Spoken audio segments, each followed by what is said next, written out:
I had a crush on Zach for my whole high school life, maybe even before I knew what having a crush even was.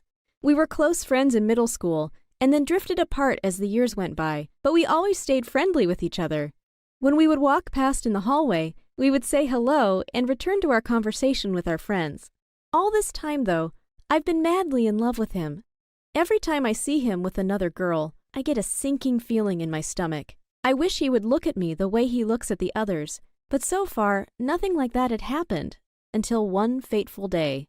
All of my friends know that I would do pretty much anything to be with Zach, and they continuously tease me about my crush.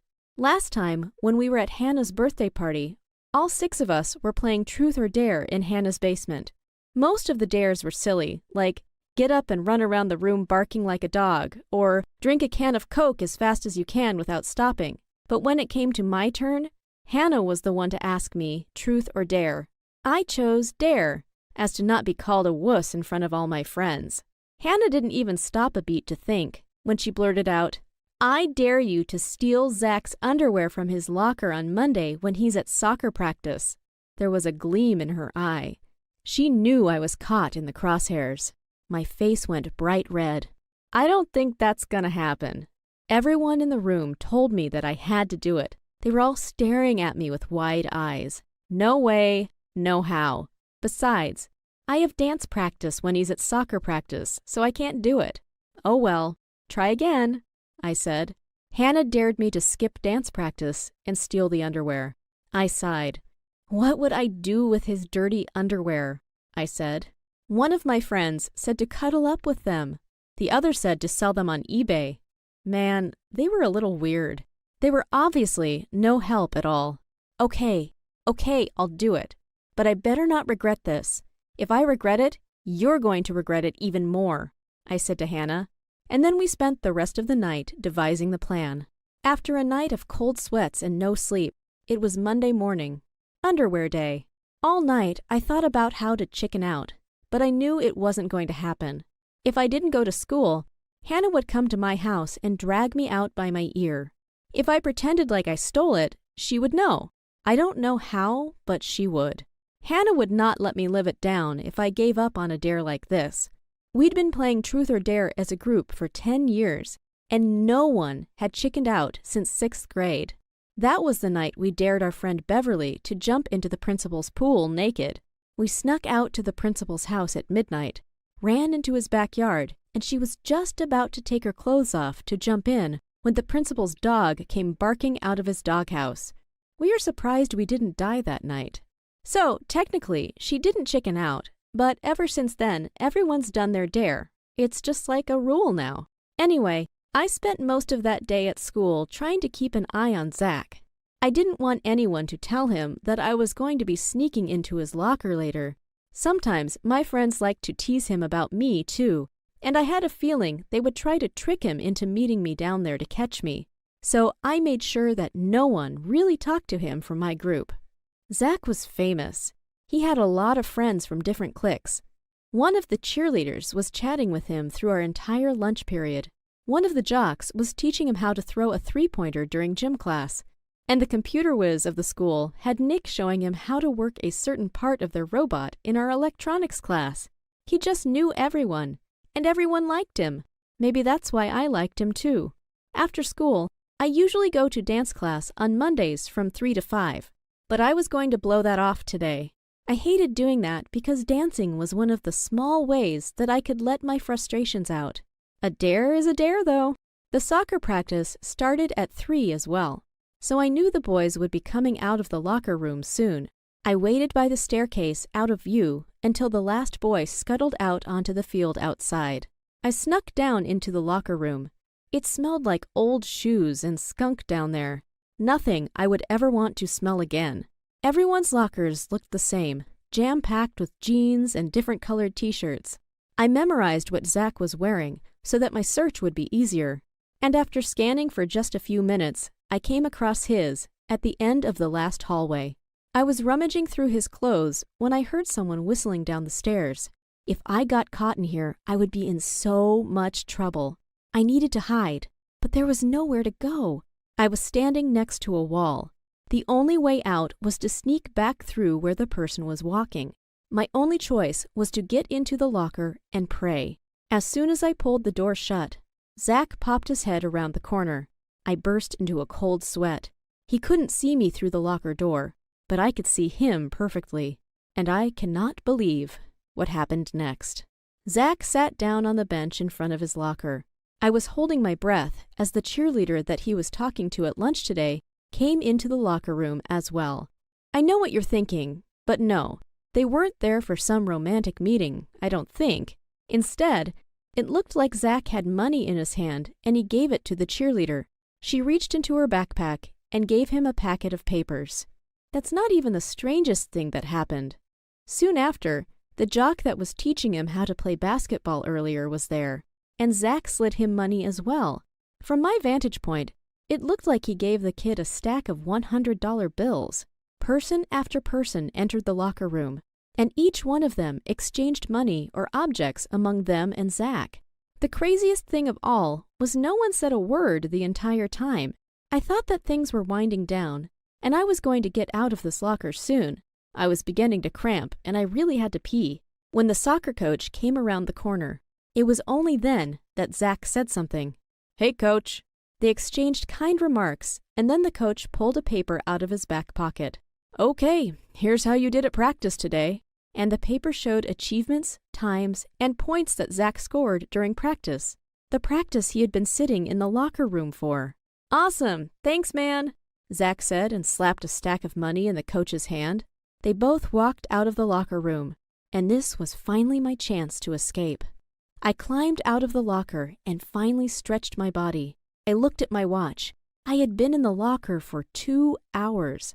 I was just about to tiptoe out of the locker room, my hands squeezing the life out of Zach's underwear, when none other than Zach himself rounded the corner. "Hey, Claudia, what's going on?" He looked super confused. I didn't blame him. I hadn't been here, and then I was.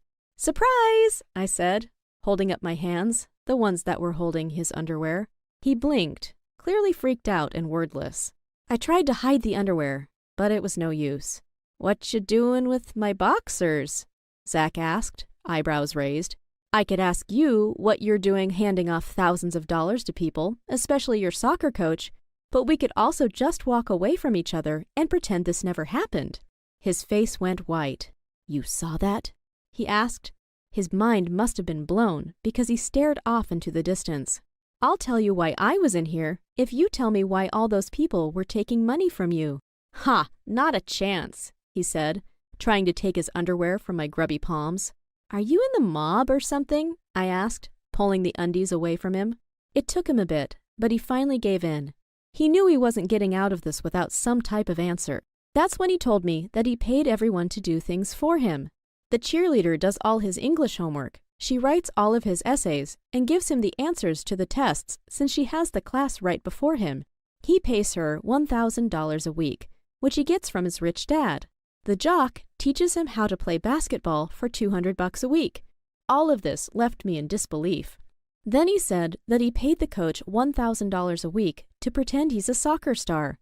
Zach has 40 awards, countless certificates, and a scholarship to college, and he's never stepped foot onto the soccer field. His cleats hang in his locker and have never touched mud. I wondered why his locker didn't smell bad like the rest of the room. "You can't tell anyone about this," he said, putting his hand on my knee.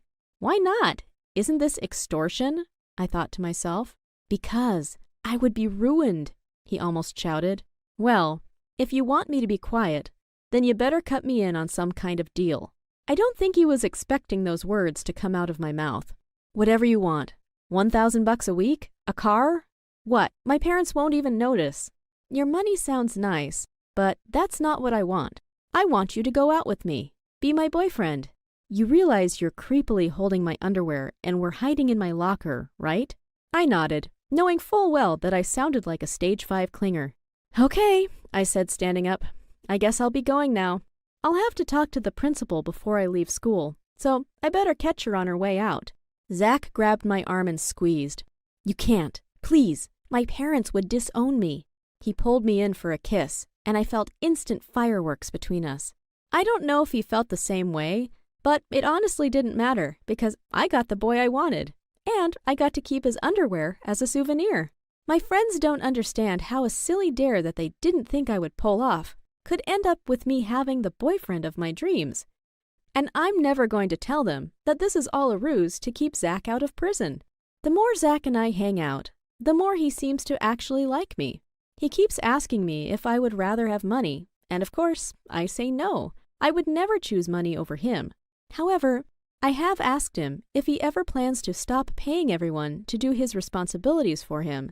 He said that if he makes it into the college of his dreams, he'll stop paying people to do his work. For some reason, I don't believe him. He wants to go to a really prestigious school, and I know he's not really smart enough to be accepted. If he actually does get in, he'll fail miserably once he has to do his own schoolwork. That's why I've begged him to pay off the admissions counselors for both of us to get in. That way, I can keep a better eye on him. All we have to do now is wait for our admissions results to come back. We'll know if we have the grades to get in, and if we don't, he said he'd make sure that we're both walking down those tree-lined sidewalks by next fall. He'd bet his money on it. Today will mark the 14th time that my family and I will pack up our stuff, jump in the RV, and flee to another town. I was so used to this routine. The police would knock on our door, interrogate my dad, and once they leave, he will instruct us to pack our bags. He's always so mysterious about their questions. I'm so fed up with trying to make new friends at a new school. Now that I'm 16 years old, I'm not going to sit around and wait for my dad to do this again. I desperately want to at least get a girlfriend, finally have my first kiss. Late that night, we got into the RV and started driving away. My mom stopped arguing about packing up and leaving. I remember when I was about 7 years old, we stayed in an awesome townhouse. It was already furnished and my mom loved it. We stayed in that house for 2 years. She made a beautiful green garden and even built a little chicken coop for eggs. My dad came running into the kitchen looking distressed. "Pack your bags." My mom put up quite a fight. She even threatened to leave my dad, but she didn't. With eyes full of tears, she said goodbye to everything and never tried gardening again. Things haven't been the same between them since then. It's like they're strangers. It was still dark outside when my dad pulled the RV into an open parking lot. My mom was fast asleep. "Stay here, son. I'm just getting some refreshments for the road." I tried to look around the parking lot, but there weren't any shops nearby. Was my dad lying? He walked to the edge of the parking lot and disappeared behind some trees. A few moments later, my dad reappeared. He had a big black duffel bag in his hands. He rushed towards the RV and stashed the bag in the RV's boot. Just as my dad was about to get into the RV, a police car pulled up next to us. "Is something wrong, officer?" asked my dad, as cool as a cucumber. "What are you folks doing here this late at night?" The policeman shined his flashlight through the RV's window. He saw me and I lifted my hand to wave shyly. "Just taking a short rest before we continue on the long road ahead." I sometimes wonder how my dad can lie like that, without feeling guilty or sounding like a complete criminal. Suddenly, I heard a thud against the boot of the RV. The one policeman was demanding that my dad open the boot to see what was in there. My dad said, "Sure." They disappeared behind the RV. I couldn't see anything, but I could hear crashing and banging sounds. Another loud thud against the back of the RV. Then, it was quiet. My dad jumped in behind the wheel and drove as fast as he could. He avoided talking about what had just happened. I ignored it. After a few days, we reached our new, already furnished home. As I was unloading my bags, a girl was waving at me from next door. "Hi, I'm Alice." She was so pretty. Her legs were toned and tan. Why was her skirt so short? Not that I minded at all. I was so distracted by her that I tripped over a box in our driveway. Stupid me. Didn't close my bag, so everything inside fell onto the ground. She came rushing towards me to help out. I was so embarrassed as she picked up my underwear and a dirty sock. "These need to go in the wash," she said while laughing. I blushed bright red, but laughed with her. "Alice," called a guy from next door. Probably her dad. "Gotta go. See you around," she said and left. We settled into our new house. Mom even started gardening. I was happy about that. I saw my dad unloading the black duffel bag into the garage. That night, when everyone was sleeping, I snuck into the garage. I had to know what was inside the bag. When I opened it up, I was shocked at the content it held. It was a police uniform with a badge, what seemed like an empty gun holder, envelopes, and loads of random documents. Nothing prepared me for what I found next. At the bottom of the bag was a photo of a girl. There wasn't a name on it, just a date on the back. 16 November 2004. "What are you doing?" "Oh no, my dad caught me." It was now or never. Dad, what's going on? What are all these things? What did you do to the police officers? What my dad revealed next was laughable. Son, we aren't running at all. These are just some Halloween costume stuff. I want to surprise your mother. Grown-up stuff, you know. He closed the bag and sent me back to bed. I couldn't sleep that night. I was tossing and turning. I had a dream about Alice. We were swimming in the ocean. She was drowning and I swam over and saved her life. Just as she was about to kiss me to say thank you, my dad appeared in the dream. He was holding a gun. He had a weird look on his face while chanting, "Grown-up stuff, grown-up stuff." I woke up in a sweat. My dad was hiding something. I had to find out what. The next day, I enrolled into my new school. I was surprised to see Alice there. Luckily for me, we shared the same classroom. She introduced me to some of her friends. They were all really cool. Wow, she is so gorgeous. I found myself staring at her during math class. I was shaken out of my daydream when the teacher hit the table. Everyone in the class laughed at me. Alice smiled. A guy sitting behind me said, "You'll get used to Alice. She has that effect on all of us." Break time, and Alice invited me to sit with her and her friends. It felt like I was immediately part of the gang. They showed me their secret break time area. It was here that some of them would make out, copy homework, and play music without teachers seeing them. It was behind an abandoned classroom next to a warehouse yard. You could see the warehouse from where we sat. The bell rang, and we all got up to go back to class. I was walking behind the group when I saw someone standing in the warehouse yard. It seemed like the guy was waiting for someone. Something was off about the whole situation. It looked really suspicious. Suddenly, a black car appeared out of nowhere. A guy with a black suit on climbed out. Wait, what? I couldn't believe my eyes. It was my dad. What was he doing there? He handed the guy a big envelope. The guy checked the contents and gave my dad a roll of money. My dad looked around, and then he got in the car and disappeared. "Are you coming?" called Alice. I followed. My dad acted completely normal at dinner that night. I tried to figure out whether he was nervous about something, but he never gave anything away. The thoughts of Alice living next door distracted me from my dad's secretive life. When everybody was asleep, I looked through my bedroom window, which was upstairs. I could see Alice laying on her bed in her room listening to music. Wow, she was even prettier with her sleepwear on. She looked out the window. I ducked down so she wouldn't see me staring. After a few moments, I peeped through the window again. She was still in the same position. Phew, she didn't see me. Gazing upon the garden in our home, I really felt happy that my mom was gardening again. Suddenly, there was a rustling in one of the bushes. Was it a burglar? No, it was my dad. He had binoculars in his hands. He was looking over the fence. Who was he looking at? Luckily, Alice turned her bedside lamp off. My dad waited a few moments, then he jumped over the fence. Was he going to do something weird? Break into her room? I couldn't believe my eyes. He was moving closer to her bedroom window. Then, he ducked down and moved around the corner, past her bedroom. He had a little device in his hands. He touched it and a small light started flashing. Then, found an open window to her living room. He put his creepy hand through the window. A few moments later, he left Alice and her family undisturbed. But the device was gone. What dark secret was my dad hiding? I went out of my room to go to the bathroom and met my dad in the hallway. He looked startled. "Where were you?" I asked. "Just returning from a late night stroll, some fresh air. Good night, son." My dad was too good at lying. I had to let it go, but I was going to keep an eye on Alice to make sure she was safe. The next day after school, I asked Alice to join me for a walk in the park. She looked even more beautiful in her walk clothes than she did in her school uniform. While strolling in the park, a strong wind gushed by, and it accidentally blew her skirt up. She blushed bright red. I got so distracted that I didn't watch where I was going and walked straight into a lamp pole. I blushed bright red. The both of us started laughing. After that embarrassing moment, we couldn't stop chatting. Alice said that she would get us some ice cream. She wanted to surprise me with a flavor, so I sat down on a bench next to a guy reading a newspaper. The newspaper was covering his face, but there was something familiar about him. Suddenly, the guy turned to me in shock. "Son, what are you doing here?" It was my dad. "Dad, what are you doing here?" "You gotta get out of here, now. Quick, go!" Why the heck was he acting so strange? It was too late. At that moment, someone approached my dad. In a brief second, my dad and a random guy exchanged 2 envelopes without even looking at each other. The guy disappeared as quickly as he appeared. "I'm sorry you had to see that, son. I didn't want you to be involved." I had so many questions, but Alice appeared with ice cream in her hands. Just as I was about to introduce my dad to Alice, she looked like she saw a ghost.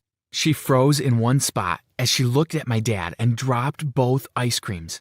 My dad said, "Hello, Alice. Tears welled up in her eyes as she said with confusion, "Dad? Wait, what? Did I just hear Alice call my dad, Dad?" In a matter of seconds, Alice was hugging my dad. I could swear that he was also crying. "Son, take Alice home immediately. No one should see us together. Go, now." Alice looked at me very strangely and said, "I'll explain later." On our walk back home, Alice revealed an unbelievable secret to me. As a baby, she was stolen at the hospital. The man who took her was a good father, but a terrible man. He is a criminal. A few days ago, her biological dad found her. Turns out, it was my dad too. "So I guess that makes us brother and sister, I suppose," said Alice. I was nauseous. Did my mom even know about this? I was so confused. I wanted to scream and cry. Alice said, "You can't tell anyone. It's very important. Go home. Tomorrow everything will make sense." That night, I stayed in my bed. I didn't want to face my dad or see Alice. Then, at about 10 p.m., there was a knock at our door. I had a feeling it was the police. And it was. I could hear my dad open the door. Then they said, "Are you ready?" To which my dad replied, "I've been ready for 10 years. What happened next was crazy. I could hear police sirens and people screaming. It was coming from next door. I ran outside. There were police cars and policemen standing outside Alice's home. Then, my dad came walking out of Alice's house. What? He was wearing a police uniform, and he had her dad handcuffed. For the past 10 years, my dad had been an undercover FBI agent, tracking down the man who stole his daughter as a baby. The envelopes he exchanged contained information and documents about Alice's whereabouts. My dad had to gather enough evidence to prove that the man stole Alice from him. While he investigated him, it turned out that he was a serious criminal. The photo of the girl in the black bag was Alice, and she was my sister. All these years, we weren't running from the police, but we were the police, chasing after a criminal.